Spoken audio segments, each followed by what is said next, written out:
사랑하는 성일교회 성도 여러분, 오늘은 5월 20일 목요일 아침입니다. 이 아침에 주시는 하나님의 큰 은혜가 우리 모두에게 임하기를 소망합니다. 제가 기도하고 함께 하나님 말씀을 보겠습니다. 주님, 이 시간 하나님의 말씀을 듣기 위해서, 또 하나님의 말씀을 우리의 가슴 속에 새기기 위해서 저희들이 이 시간 잠을 깨워 주님 앞에 있습니다. 하나님께서 주시는 말씀이 기쁨이 되게 하시고 즐거움이 되게 인도해 주옵소서. 예수님의 이름으로 기도드립니다. 아멘. 네, 함께 보실 하나님 말씀은 출애굽기 19장 16절부터 25절까지 말씀입니다. 셋째 날 아침에 우레와 번개와 빽빽한 구름이 산 위에 있고 나팔 소리가 매우 크게 들리니 진중에 있는 모든 백성이 다 떨더라. 모세가 하나님을 맞으려고 백성을 거느리고 진에서 나오매 그들이 산기슭에 서 있는데 시내산에 연기가 자욱하니 여호와께서 불 가운데서 거기 강림하시니라. 그 연기가 옹기가마 연기같이 떠오르고 온 산이 크게 진동하며 나팔 소리가 점점 커질 때에 모세가 말한즉 하나님이 음성으로 대답하시더라. 여호와께서 시내산 곧 그 산 꼭대기에 강림하시고 모세를 그리로 부르시니 모세가 올라가매 여호와께서 모세에게 이르시되 내려가서 백성을 경고하라. 백성이 밀고 들어와 나 여호와에게로 와서 보려고 하다가 많이 죽을까 하노라. 또 여호와에게 가까이 하는 제사장들에게 그 몸을 성결히 하게 하라. 나 여호와가 그들을 칠까 하노라. 모세가 여호와께 아뢰되 주께서 우리에게 명령하여 이르시기를 산 주위에 경계를 세워 산을 거룩하게 하라 하셨사온즉 백성이 시내산에 오르지 못하리이다. 여호와께서 그에게 이르시되 가라. 너는 내려가서 아론과 함께 올라오고 제사장들과 백성에게는 경계를 넘어 나 여호와에게로 올라오지 못하게 하라. 내가 그들을 칠까 하노라. 모세가 백성에게 내려가서 그들에게 알리니라. 어제 본문에서 하나님께서는 셋째 날에 이스라엘 백성들 앞에 나타나서 하나님이 모세와 대화하는 것을 보여주겠다 이렇게 말씀하셨는데요. 오늘 본문에 보면 하나님께서 이제 나타나셔서 모세와 대화하는 그런 장면이 오늘 본문에 있습니다. 하나님께서 시내산에서 우레와 그리고 번개와 빽빽한 구름이 있는 곳에 하나님께서 내려오시게 되었죠. 그 형상을 보고 이스라엘의 모든 사람들은 두려워 떨었다 그렇게 말하고 있습니다. 하나님께서 임재하시는 그런 모습을 보니까 이스라엘 백성들이 모두 다 두려워 떨었습니다. 그런데 원래 사람은 창조될 때요, 하나님을 보고 두려워 떠는 존재로 창조되지 않았습니다. 하나님 안에서 기쁨과 즐거움을 누리고 그리고 하나님과 함께 행복함을 누리기 위해서 사람은 창조되었죠. 아담이 창조되었을 때 그리고 하와가 만들어졌을 때 아담과 하와는 하나님과 에덴 동산에서 기쁨의 나눔을 하고 있었을 겁니다. 그런데 아담과 하와가 범죄함으로 말미암아 그들은 하나님이 두려워 숨게 되었고 그 이후로부터 인간은 죄 때문에 하나님을 보면 기쁘고 즐거운 것이 아니라 두려워 숨는 그런 존재가 되었습니다. 우리 모두도 마찬가지죠. 우리는 원래 죄의 권세 아래 있어서 하나님을 싫어하고 그리고 하나님을 배반하며 사는 인생을 삽니다. 그래서 하나님을 보면 우리는 두려워할 수밖에 없게 되는 인생이었습니다. 그러나 예수님께서 이 땅에 오셔서 십자가에 달려 죽으심으로 말미암아서 우리는 이제 하나님을 보면 두려워 숨는 존재가 아니라 하나님과 함께 기쁨의 찬송을 부르는 그런 존재로 우리는 바뀌게 되었습니다. 하나님을 모르는 자들은 하나님과 만나게 되면 두려워 숨을 수밖에 없습니다. 그러나 우리는 두려워 숨는 것이 아니라 그분 품으로 달려가고 그분과 함께 기쁨의 노래를 부르게 되는 것이죠. 왜냐하면 하나님은 우리의 아버지가 되시기 때문입니다. 그런 하나님을 찬양합니다. 시내산에서 그 나타나신 하나님께서 모세를 시내산 꼭대기로 불러 올리셨습니다. 시내산 꼭대기로 불러 올리셔서 하나님께서 하시는 말씀이 있습니다.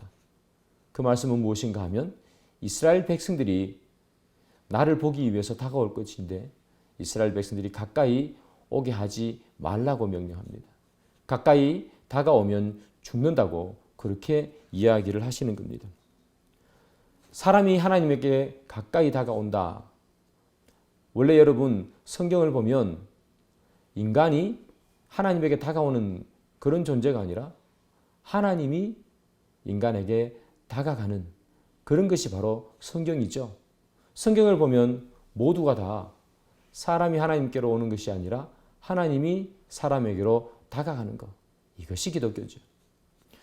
여러분 아시는 것처럼 아브라함도 마찬가지죠. 하나님이 아브라함에 다가가셨죠. 갈대아우로 있을 때.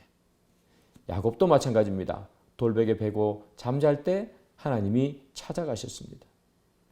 바울도 다메섹 도상에서 하나님께서 찾아가시죠. 베드로도 물고기 잡고 있을 때 예수님께서 찾아가시는 겁니다. 성경은 신이 하나님에게 다가오는 그런 종교지 인간이 하나님에게 다가가는 그런 종교가 아닙니다. 그래서 늘 하나님이 우리에게 다가오시고 그리고 가까이 오시고 성령님께서는 우리 마음속까지 찾아 들어오시는 것이죠. 그것이 바로 은혜인 줄 믿습니다. 사람이 하나님을 찾아라 하면 우리는 하나님을 찾지 못하고요. 조금 찾는 척 하다가 나와 맞지 않기 때문에 떠나버리는 것이 인간입니다. 그래서 늘 하나님이 우리를 찾아오시는 것. 이것이 복음인 줄 믿습니다. 성경을 보면 하나님께서 모세에게 말하기를 이스라엘 사람들이 가까이 다가오지 못하게 하라라고 이야기합니다. 왜 그런가 하면 이 이스라엘 사람들은 하나님을 호기심의 대상으로 볼 수 있기 때문에 그렇습니다. 호기심의 대상이기에 다가오는 겁니다. 도대체 번개가 치고 우레가 번쩍이고 빽빽한 구름 사이에 소리가 들리고 얼마나 호기심이 생기겠습니까? 그래서 호기심 때문에 다가오는 사람이 있을 수 있으니 그러면 죽는다고 얘기하는 겁니다. 사랑하는 여러분, 하나님은요 호기심의 대상이 아니라 경배의 대상인 줄 믿습니다. 사람들은 하나님이 누구지? 어떤 분이기에 만나를 보내주고 메추라기를 보내주고 홍해를 가르지? 그 사람이 도대체 누구지? 이렇게 호기심으로 도대체 어떻게 생겼을까 보러 오려고 할 수 있다는 겁니다. 그러나 우리는 하나님을 경배해야지 호기심을 가지고 탐구하는 것, 호기심을 가지고 다가오는 것은 아니라는 겁니다. 그래서 우리는 늘 하나님 앞에 경배하는 우리가 되어야 될 줄 믿습니다. 그래서 성경은 이렇게 얘기하죠. 너희 하나님을 시험하지 말라. 하나님이 어떤 사람인지 어떤 분인지 이렇게 저렇게 체크하는 것이 신앙적이지 않다는 겁니다. 경배하는 것이죠. 오늘도 여러분 우리 하나님을 경배하기를 소망합니다. 하나님이 어떤 분일까? 우리가 마음속에 하나님을 더 알기 위해서 공부도 하고 성경도 읽는 것은 너무나 좋은 것이겠죠. 그러나 그렇지 않고 호기심을 가지고 도대체 어떤 건가 이렇게 찾는 것은 신앙이 아니라는 겁니다. 오늘 하루도 여러분 삶 속에서 호기심이 아니라 하나님을 경배하는 여러분이 되기를 소망합니다. 그런데 21절을 보니까 이렇게 돼 있어요. 이스라엘 백성들이 하나님에게 다가오는데 이렇게 표현합니다. 백성들이 밀고 들어온다라고 표현합니다. 밀고 들어온다는 이야기는 어떤 의미인가 하면 성벽이나 요새를 파괴할 때 쓰는 단어가 바로 히브리어로 밀고 들어온다 하는 그런 뜻이 여기에 쓰여 있습니다. 이스라엘 백성들이 그렇게 큰 호기심을 가지고 밀고 들어온다는 겁니다. 하나님을 경배하기 위해서 좋은 신앙을 가지고가 아니라 호기심, 단순한 호기심 때문에 그렇게 밀고 들어오는 것은 신앙이 아니다. 사랑하는 여러분, 하나님이 우리의 호기심의 대상, 지적 탐구의 영역이 아니라 경배의 대상이 되기를 소망하고요. 오늘 하루도 하나님을 경배하기를 소망합니다. 시내산에서 하나님께서는 모세에게 명령을 한 가지 내립니다. 그 명령은 무엇인가 하면 내가 내려가서 다시 한번 올라와야 하는데 그때 아론을 데리고 올라오라 그렇게 얘기합니다. 모든 이스라엘 백성들은 다 아무도 올라올 수 없는데 단 한 명 모세가 데리고 올라올 수 있는 사람은 아론밖에 없습니다. 이런 것을 보면서 저는 만남의 복이 참 중요하다라는 생각을 합니다. 물론 이 아론은 모세의 친형이죠. 그러나 여러분, 모세가 애굽 왕 바로의 집에서 살면서 그의 형과는 조금씩 멀어지게 되었겠죠. 그리고 그가 애굽을 탈출해서 미디안 광야에 있을 때 형과 떨어져 있었겠죠. 육신의 형이긴 하지만 오랫동안 떨어져 있었을 겁니다. 그런데 하나님께서 모세 옆에 아론을 붙여주십니다. 만남의 복이라고 저는 믿습니다. 모세는 아론이 있었기에 그가 말하는 것이 어눌하지만 그러나 아론 때문에 용기를 내어서 바로에게 갈 수가 있었겠죠. 이 아론 때문에 이 모세는 늘 용기를 가지고 사역을 할 수 있었을 겁니다. 만남의 복이라는 것은 참 중요한 것 같습니다.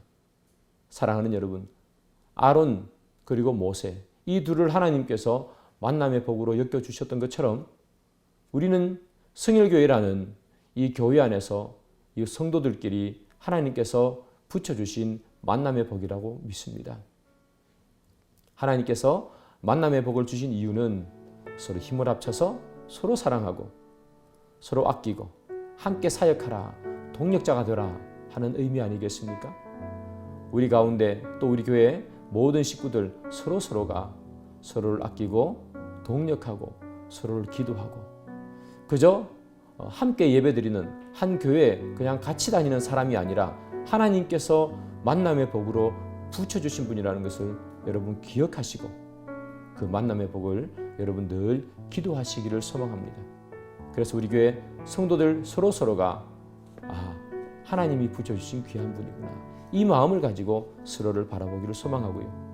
성도들뿐만 아니라 여러분 가족도 마찬가지겠죠. 하나님께서 붙여주신 사람들입니다. 여러분들의 가족은 하나님이 붙여주신 만남의 복으로 이루어진 가족이죠. 그래서 서로 사랑하고 그리고 서로 기도해주는 그런 여러분들의 가족이 되기를 소망합니다. 5월은 가족의 달이라 그렇게 이야기하지 않습니까? 여러분들의 가족들 그냥 내 배우자, 내 아들, 우리 어머니 이렇게 생각하는 것이 아니라 하나님이 붙여주신 분이다. 그런 마음 가지고 여러분들의 가족들을 그리고 우리 성도들을 바라보는 우리 모두가 되기를 주님의 이름으로 축복합니다. 기도하겠습니다. 주님, 우리 가운데 늘 계시는 주님 감사합니다. 우리에게 찾아오셔서 우리에게 하나님의 자녀가 되게 인도해 주신 것 감사합니다.